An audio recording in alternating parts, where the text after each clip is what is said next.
kita dapat mengenal apa itu hukum karma. Karma adalah hasil dari sebuah sebab dan akibat. Artinya adalah apa tindakan yang kita lakukan pada masa lalu akan mempengaruhi nasib kita pada hari ini. Dan apa tindakan kita yang kita lakukan pada masa sekarang akan mempengaruhi masa depan kita. Entah yang kita lakukan baik atau buruk, semuanya mempunyai relasi sebab dan akibat. Mari coba kita simak bagaimana pengendalian karma tersebut bisa membuat kita merefleksikan diri atas semua tindakan yang telah kita lakukan selama ini. Ini dia 4 pemahaman pengendalian hukum karma yang dapat membuat kamu merefleksikan diri. Yang pertama ada hukum pengendalian karma. Kamu paham tentunya karma pasti datang karena adanya sebab dan akibat. Maka dari sebuah tindakan yang telah kita lakukan saat ini akan kembali pada kita juga di kemudian harinya. Hukum pengendalian mengatakan bahwa Anda merasa positif tentang diri Anda sebatas Anda merasa memegang pengendalian atas kehidupan Anda. Demikian juga Anda merasa negatif tentang diri Anda sebatas Anda merasa tidak memegang pengendalian atau Anda dikendalikan oleh suatu daya, orang, atau pengaruh luar. Sudah sadarkah kamu bahwa semua itu di luar kuasamu? Maksudnya kita hanya perlu mengendalikan pikiran kita agar dapat merespon hal-hal di luar dari kuasa atau persepsi kita dengan santai. Disiplin pribadi, penguasaan diri, pengendalian diri, semuanya dimulai dengan pengambilan kendali atas pemikiran Anda. Pemikiran Anda adalah yang menentukan apa arti suatu kejadian itu terhadap diri kita sendiri. Sebagaimana Eleanor Roosevelt pernah berkata, tidak ada seorang pun yang bisa membuat diri Anda rendah tanpa persetujuan Anda. Pada dasarnya ada 2 cara yang memungkinkan Anda agar bisa mendapatkan pengendalian atas situasi apa saja yang menyebabkan Anda menderita.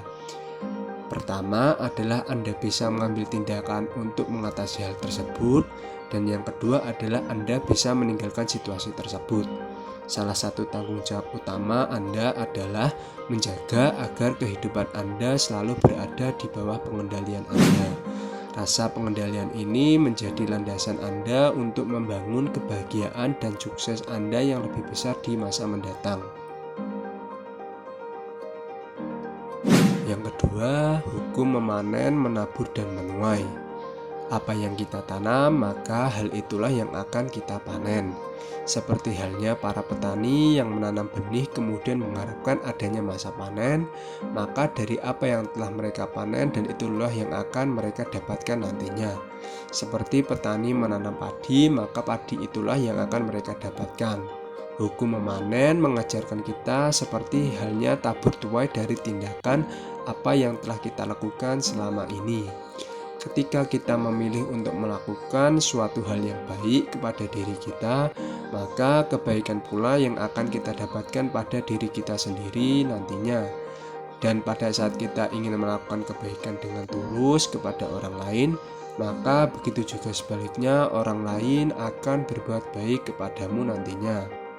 Saat kita berbuat baik kepada orang lain dengan tulus, maka itulah yang akan kamu dapatkan di kemudian harinya. Entah kelak pada saat kita sedang membutuhkan bantuan orang lain ataupun tidak.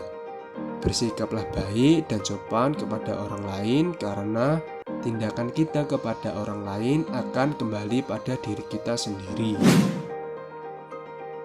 Yang ketiga ada hukum kesesuaian. Hukum kesesuaian adalah bagaimana dunia di luar diri Anda merupakan cerminan dari dunia di dalam diri Anda.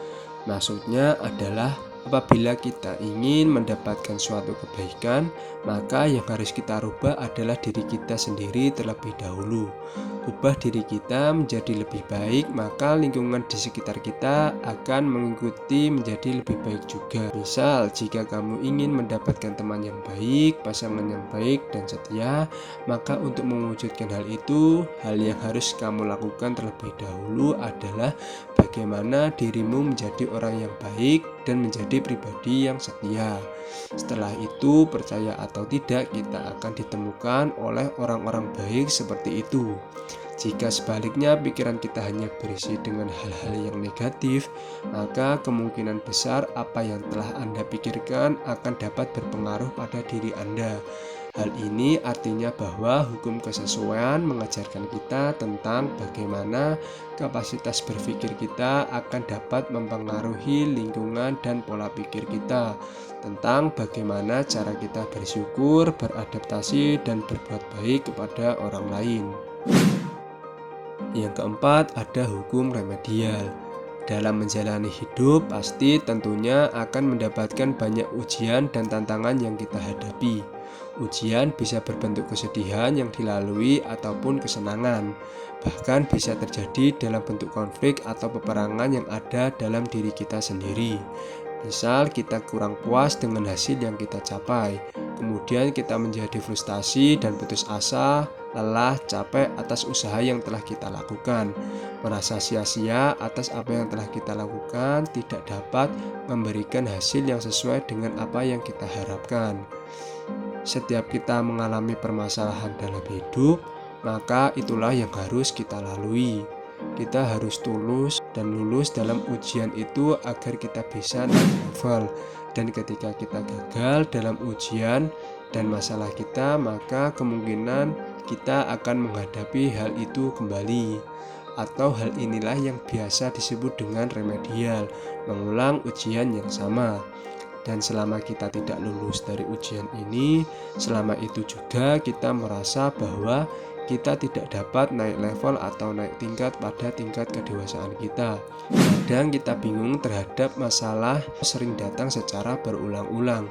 Seperti halnya kita merasa bahwa saat ini kita sedang berada dalam fase terendah yang berjalan tak tentu arah. Ketika kita mengalami hal tersebut atau kita mengalami hal itu, kemungkinan kita perlu bertanya tentang ujian apa yang telah diberikan Tuhan kepada kita yang belum kita selesaikan. Mungkin kita belum lulus ujian kesabaran, atau mungkin kita belum lulus ujian tentang bagaimana kita menerima orang lain, atau bahkan mungkin kita belum lulus dari ujian-ujian yang lain yang telah diberikan Tuhan kepada kita. Setiap masalah mengajarkan hal yang baru, maka ambillah hikmahnya. Jika kita bisa mengambil hikmah dari ujian atau permasalahan yang kita dapat, maka kita akan lulus ujian dan kita akan naik tingkat menjadi orang yang lebih baik. Ingat, memang sabar itu penting, akan tetapi sabar kita jika tidak dibarengi dengan sadar, maka hal itu akan sama saja dengan sia-sia. Itulah beberapa hal yang bisa saya sampaikan. Jika kamu suka dengan channel ini, maka jangan lupa like, comment, dan subscribe untuk mendapatkan informasi yang selanjutnya seputar pemahaman ilmu dan meditasi bagi kita semua.